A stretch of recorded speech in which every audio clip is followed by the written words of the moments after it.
Gran gusto de saludarlos en este nuevo programa de Corrientes de Pensamiento.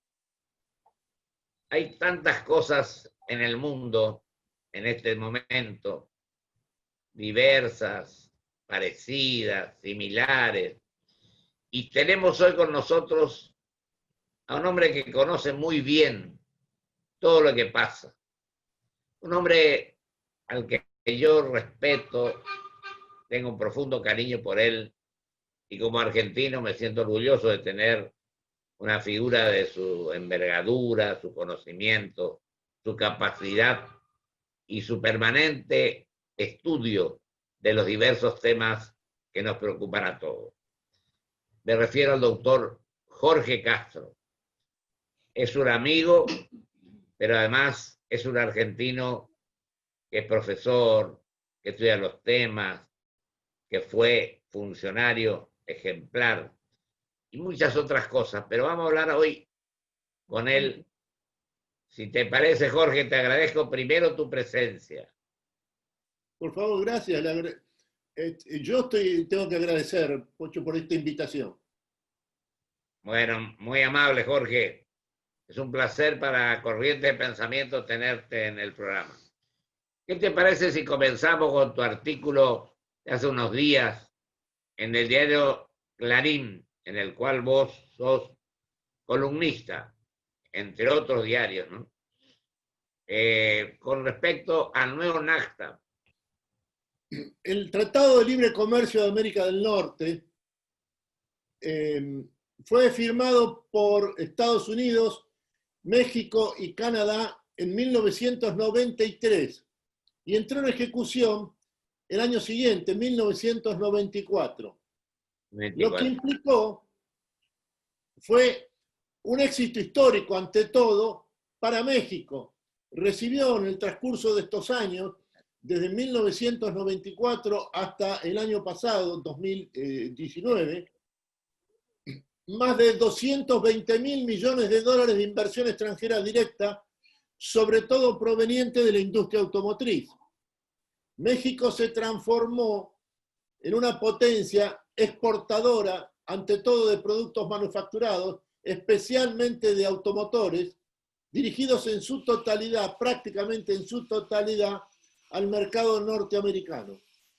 Lo que esto implicó fue que al mismo tiempo estaban todas las grandes empresas automotrices del mundo, están todas las grandes empresas automotrices del mundo, produciendo en México con el objetivo de exportar al mercado norteamericano, al cual ingresaban con arancel cero.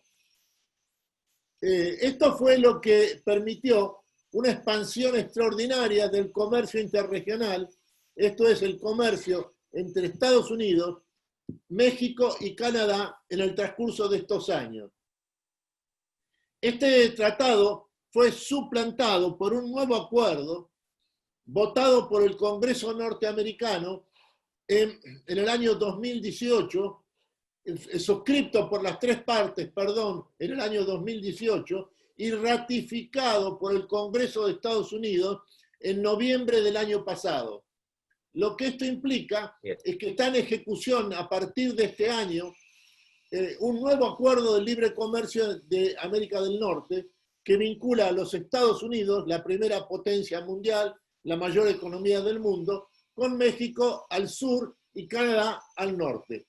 La característica central del nuevo NAFTA es que tiene una cláusula de importancia estratégica para la relación de Estados Unidos con el resto de los países de América Latina, incluyendo también, por cierto, a la Argentina. Esta cláusula establece... Jorge, sí. Vos allí manifestás con total fundamentación, etc., que esto va a beneficiar a toda América Latina un poco, ¿no? Sí, por la razón siguiente. A nosotros y a Brasil. Exactamente. Por la Argentina razón y Brasil. Exactamente. En América Latina, las cuatro economías principales son, en primer lugar, Brasil, en segundo lugar, México, en tercer lugar, la Argentina, en cuarto lugar, Colombia. Lo que esto significa es que Estados Unidos ya ha acordado con la segunda mayor economía de América Latina, que es la mexicana. Y ahora se apresta a llegar a un acuerdo semejante en lo que se refiere a este aspecto crucial del nuevo NAFTA, con los otros, ante todo, dos países principales de América del Sur, que son Brasil y la Argentina. El núcleo de este acuerdo, del nuevo NAFTA, es que establece que en adelante, esto es a partir de este año, las empresas automotrices radicadas en México para exportar con arancel cero al mercado estadounidense, el mayor mercado del mundo, necesitan hacerlo en la medida en que logren una equivalencia completa entre los salarios de sus trabajadores, los trabajadores mexicanos, y los salarios estadounidenses. Dicho de otra manera, con el nuevo NAFTA se terminó, tiempo de verbo pasado, la ventaja comparativa esencial que tenía México con el anterior NAFTA, que era la de los bajos salarios de sus trabajadores. Ahora, los trabajadores mexicanos tienen que tener tendencialmente los mismos salarios que los estadounidenses.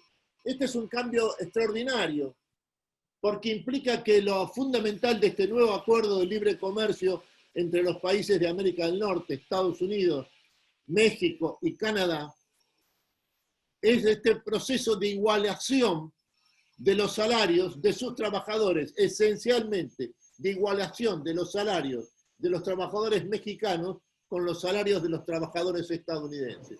Es un cambio extraordinario que explica en gran parte el porqué de la importancia estratégica que tiene la designación del representante de Estados Unidos como nuevo presidente del Banco Interamericano de Desarrollo, Mauricio Claver Carone, porque el objetivo del gobierno norteamericano es que el Banco Interamericano de Desarrollo se transforme en el principal instrumento de integración entre la economía norteamericana, esto es Estados Unidos, México y Canadá, con las otras dos principales economías de América del Sur, que son las de Brasil y la Argentina.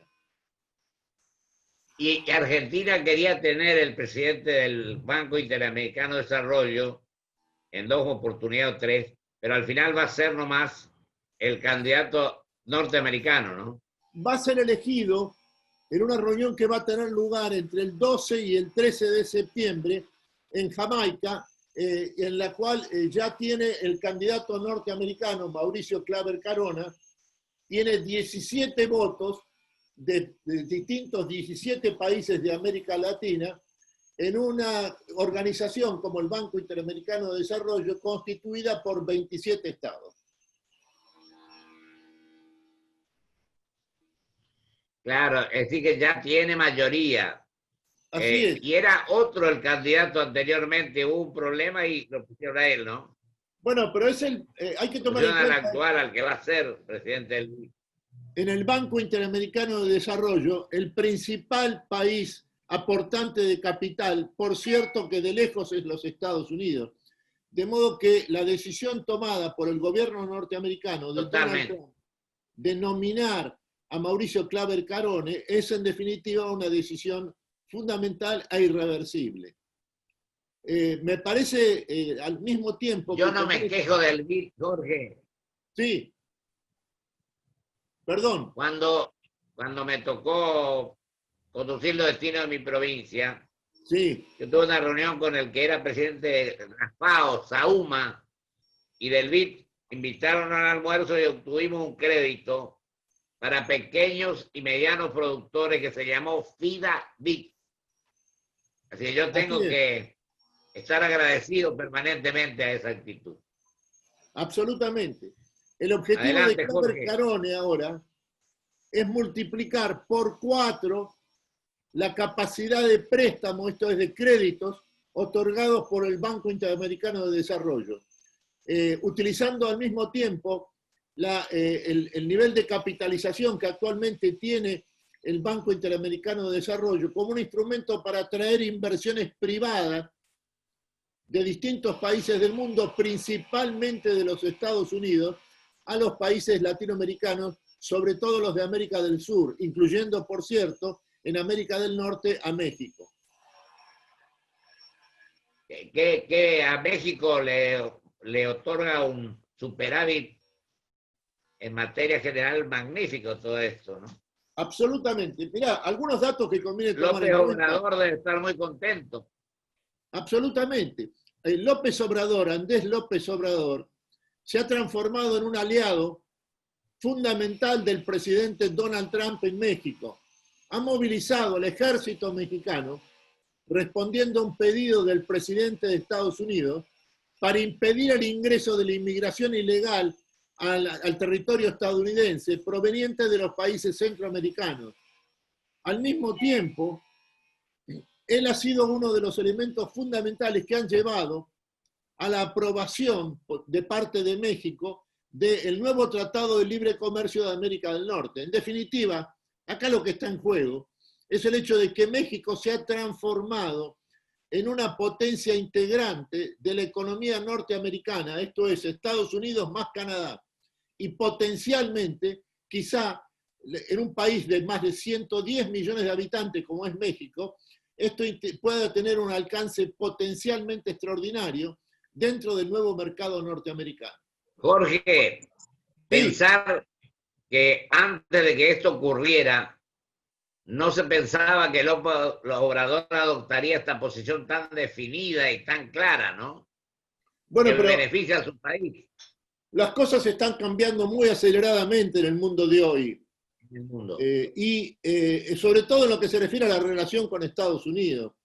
De modo que sí, efectivamente, Andrés López Obrador, el presidente mexicano, un hombre de centro izquierda, de la gran tradición del nacionalismo mexicano, se ha transformado en el principal aliado del presidente Donald Trump en México. Este es el hecho histórico de importancia política a tener en cuenta respecto a la relación con el líder mexicano. Y con un gran beneficio para México, con la forma que está recibiendo fondos y cosas. Yo digo una cosa más, en México se entró en 3 o 4 lugares, poner énfasis en el tema de los automóviles, Guadalajara, el Distrito Federal, etcétera. Vos, en tu artículo del otro día leía este tema. Exactamente. Y con respecto a este tema, entonces, en definitiva, el viejo NAFTA se convirtió en una cosa importante, importantísima para México, fundamentalmente.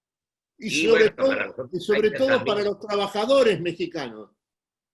Exacto. Hay que tomar en cuenta que los salarios de los trabajadores mexicanos tienden a adquirir los niveles de los salarios de los trabajadores estadounidenses. Y por lo tanto, $16,000 más o menos, ¿no? Exactamente, $16,500 anuales. Es el salario mínimo. Es el salario mínimo de Estados Unidos. A partir de allí en adelante para arriba, aumenta la escala salarial de toda la estructura de trabajo de la industria automotriz mexicana. Sustancial modificación, ¿no? Absolutamente. Extraordinariamente importante. Jorge, ¿y cómo estás viendo ahora que hablamos de Estados Unidos? Deja tu criterio, ¿qué podría pasar en noviembre? Mira, en los últimos 2 meses, la totalidad de las encuestas nacionales le dieron una diferencia entre 7 y 9 puntos a Joe Biden, el candidato demócrata, sobre el presidente Donald Trump. Apoyado por Obama, ¿no? Exactamente. Apoyado por Barack Obama, como señalás. En las últimas 2 semanas, esa diferencia se ha estrechado, se ha reducido a 4 puntos o menos, lo que significa virtual empate técnico. Y en los grandes estados industrializados del Medio Oeste, que son los que deciden el resultado de la elección norteamericana, que son 4 fundamentalmente, Pensilvania, Ohio, Michigan y Wisconsin, la situación de virtual empate tiende a favorecer sobre todo al presidente Donald Trump, que está en un proceso de crecimiento sostenido.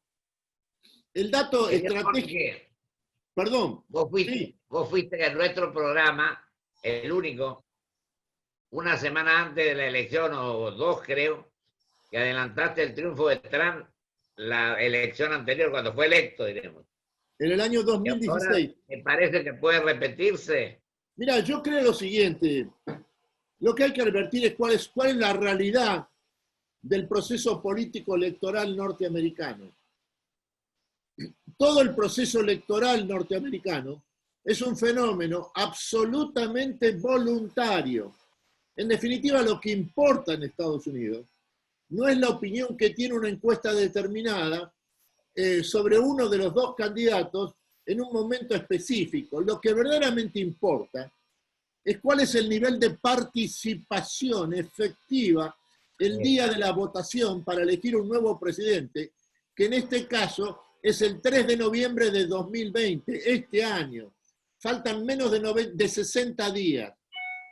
Y lo que implica en definitiva esto es que el indicador crucial de una elección en Estados Unidos es el grado de entusiasmo que despiertan entre sus respectivos electorados los dos contendientes. En este caso, más del 65% de los electores republicanos que ya han comprometido su voto y su presencia a favor del presidente Donald Trump el próximo 3 de noviembre, manifiestan un entusiasmo militante a favor del presidente norteamericano. En cambio, entre el electorado demócrata, los que manifiestan un entusiasmo capaz de llevarlos a participar efectivamente, cualquiera sean las condiciones del momento, a favor del candidato demócrata Joe Biden, es 20% o menos. Hay una brecha en el grado de entusiasmo entre los que están a favor y van a comprometido su presencia efectiva el 3 de noviembre a favor del presidente Donald Trump y aquellos que mantienen una actitud de entusiasmo militante a favor de Joe Biden.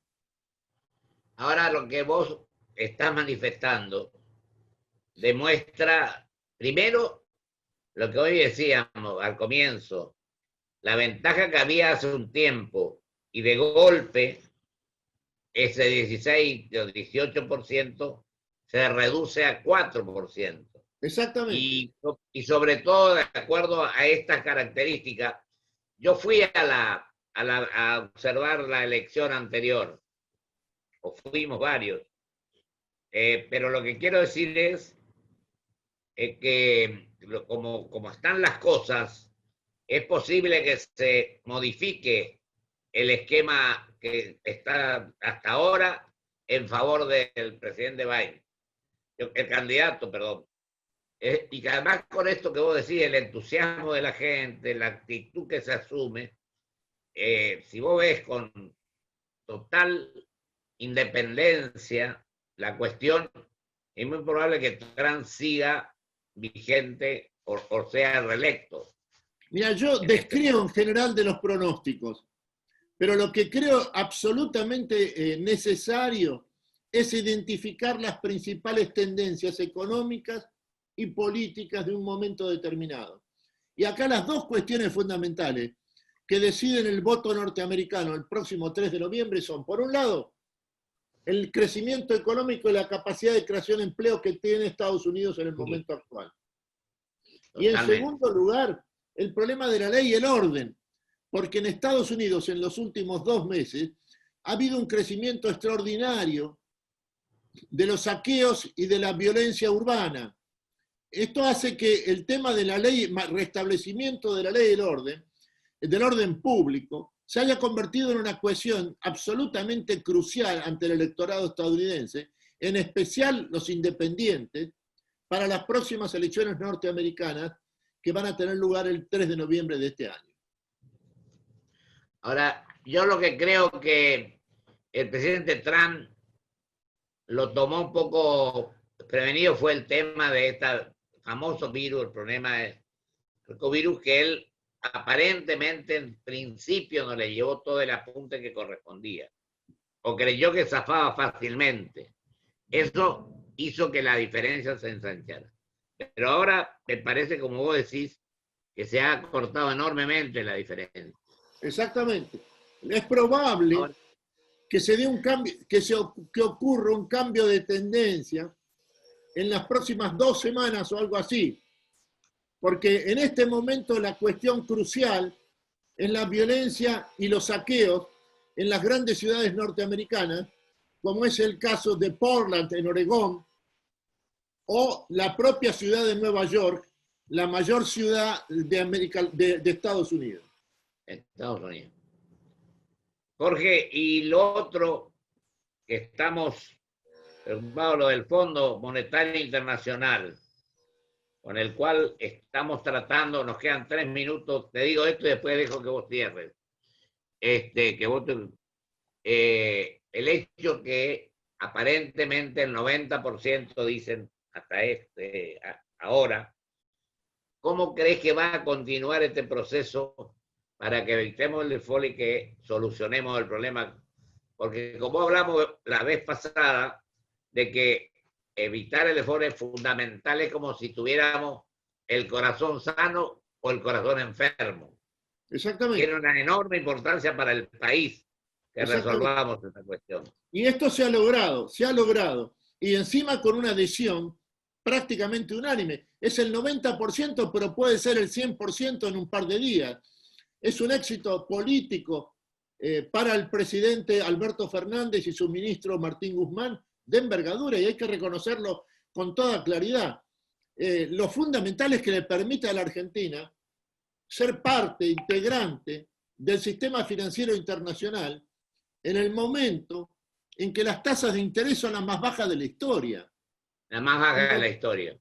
Exactamente. Entonces, la posibilidad que tienen todos los países del mundo, empezando por los emergentes, en primer lugar los de América del Sur, de financiarse en el sistema financiero internacional en el momento actual, está a la vista. La Argentina puede participar, lo que afecta fundamentalmente a su sector privado, en la medida en que este sector privado necesita el financiamiento internacional para desplegar todo su extraordinario potencial. Ahora, Jorge, Guzmán creo que se ha manejado con prudencia en todo esto, ¿no? Lo ha logrado. Acá no había costo mayor que pagar que no acordar con los acreedores privados. En definitiva, el presidente Alberto Fernández y su ministro de Economía, Martín Guzmán, han cumplido exitosamente una tarea de servicio al interés nacional.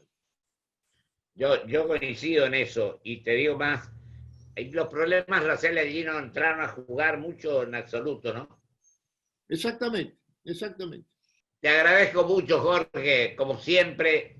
Por favor. Magnífica tu exposición y tus opiniones con respecto a estos temas que son de enorme trascendencia para los países de América Latina, entre los cuales, por supuesto, ponemos al nuestro en primer lugar.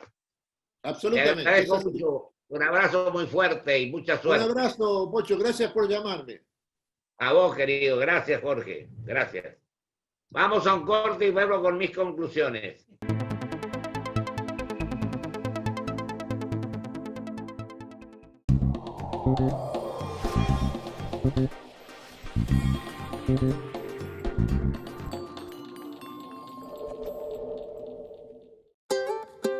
Si querés el mejor banco para cobrar tu sueldo, no sos un robot. cada persona puede elegir dónde cobrarlo. En Galicia te esperamos con hasta 10.000 pesos de bienvenida. O 12.000 puntos quiero. Para canjear por lo que quieras. Como pasajes para viajar. Cuando se pueda. Galicia. Nosotros. IRSA. Somos la mayor empresa argentina inversora en bienes raíces. IRSA. Líderes en real estate.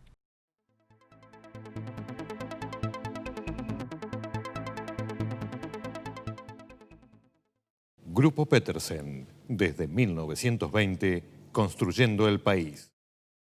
Energía renovable para renovar nuestro compromiso. Por eso en Toyota, como parte del desafío medioambiental 2050, nos asociamos con YPF Luz para producir con energía 100% renovable en nuestra planta de Zárate.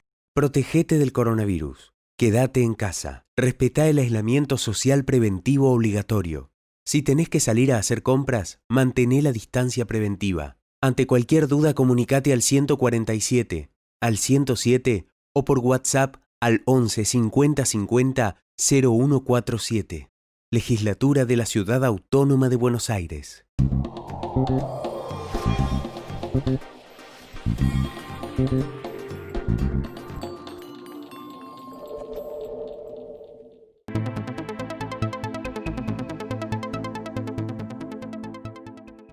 Yo le agradezco enormemente a mi querido amigo y un argentino que estudia y trabaja muchísimo, el doctor Jorge Castro, sus manifestaciones.